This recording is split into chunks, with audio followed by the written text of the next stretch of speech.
नमस्कार दोस्तों, मैं सागर वर्मा। उम्मीद करता हूँ आप सब ठीक होंगे। दोस्तों, एक पत्नी ने अपने ही सुहाग को मौत की नींद सुलाकर घर के बाथरूम में 1.5 फीट गहरा गड्ढा खोदकर दफना दिया। 35 दिनों तक वो उसी बाथरूम में बेखौफ होकर नहाती रही, जहां उसके पैरों के ठीक नीचे उसके पति का शरीर जलकर कंकाल बन रहा था।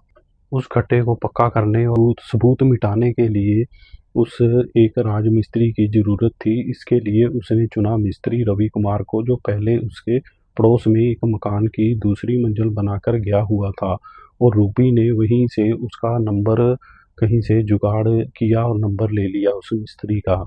वारदात के बाद जब रवि कुमार पास के बित्तपुरी गांव में काम कर रहा था, तब दोपहर के करीब 1:30 बजे उसके मोबाइल पर रूबी का फ़ोन आता है। मिस्त्री जी, मेरे घर पर थोड़ा सा काम है, तुरंत आ जाओ।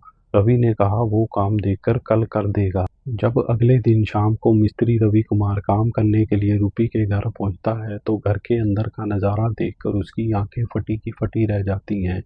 वो नज़ारा कोई सामने काम का नहीं था, बल्कि कत्ल के सबूतों को छुपाने की एक जनजनाहट थी। रवि मिस्त्री ने मीडिया से बातचीत में कहा, मैं दूसरे दिन शाम को जब उसके घर गया तो देखा कि वो रूबी खुद अपने हाथों से तसले और बाल्टी में मिट्टी भर भर का आंगन के मिट्टी और मलबा ले जाकर उस गड्ढे में भर रही है और बाथरूम के अंदर उस गड्ढे में डाल रही थी।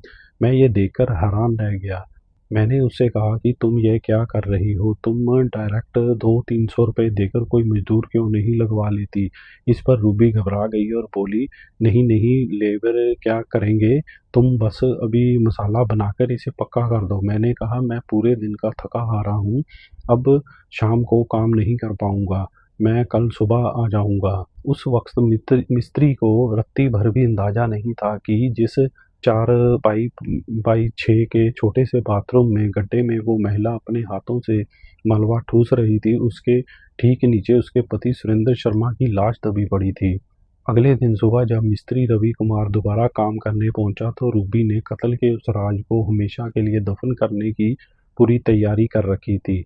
उसने जेब से 500 रुपए का एक नोट निकाला और मिस्त्री रवि के हाथों में थमाते हुए बोली, जाओ सामने से दुकान से सीमेंट की बोरी ले आओ। मिस्त्री रवि कुमार दुकान पर गया, 350 की सीमेंट की बोरी खरीदी और बचे हुए 150 रुपए रूबी को वापस लौटा दिए। घर के सामने ही चंबल की रेत पड़ी हुई थी। रवि कुमार ने चंबल की रेत उठाई, सीमेंट में मिलाया, मसाला तैयार किया। रूबी ने उस बाथरूम की लैट्रिन सीट और फर्श को करीब 1.5 फीट ऊंचा करवा दिया था, ताकि नीचे दफन लाश की गंध या कोई अवशेष बाहर ना आ सके। रवि कुमार ने बिना कुछ सोचे समझे उस 4 बाई 6 के पूरे एरिया को सीमेंट का पक्का प्लास्टर कर दिया। काम खत्म होने के बाद रूबी ने रवि को उसकी मजदूरी दे दी और वो अपने घर चला गया।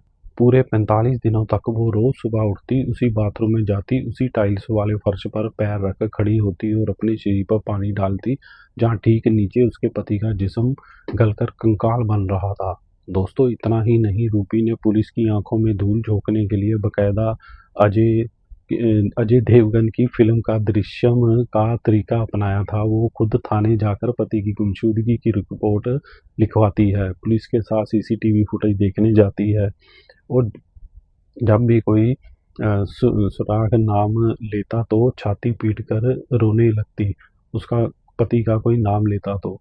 घर का सारा खर्च सुरेन की बूढ़ी और अंधी माँ कमला की सरकारी पेंशन से चल रहा था, जिसे रूबी खुद मजे लेकर उड़ा रही थी। कहते हैं पाप का घड़ा एक ना एक दिन जरूर फूटता है। दोस्तों, सुरेन के बड़े भाई अनिल शर्मा को जब रूबी के बर्ताव और पेंशन के पैसों में हेर फेर पर शक हुआ, तो उन्होंने रूबी को अपनी बातों के जाल में फंसाया और कहा, रूबी सच बता दे, मैं तुझे बचा लूंगा। इस झांसे में आकर रूबी टूट गई और उसने गुनाह कबूल कर लिया। अनिल शर्मा ने तुरंत पुलिस को इतला दी और एसीपी अनीसा सिंह की अगुवाई में पुलिस टीम 5 मजदूरों को लेकर मौके पर पहुंची। जब फावड़े और कुंदाल से उस बाथरूम की चमचमाती टाइल मिस्त्री रवि कुमार के किए हुए उस सीमेंट के पक्के प्लस्तर को तोड़ा गया, तो अंदर का नज़ारा देखकर पुलिसकर्मियों की भी रूह कांप गई। दोस्तों, 35 दिन बीतने के कारण मांस पूरी तरह सड़कर बह चुका था और खड्डे से सिर्फ और सिर्फ सुरेश शर्मा का नरकंकाल और हड्डियां बरामद हुई।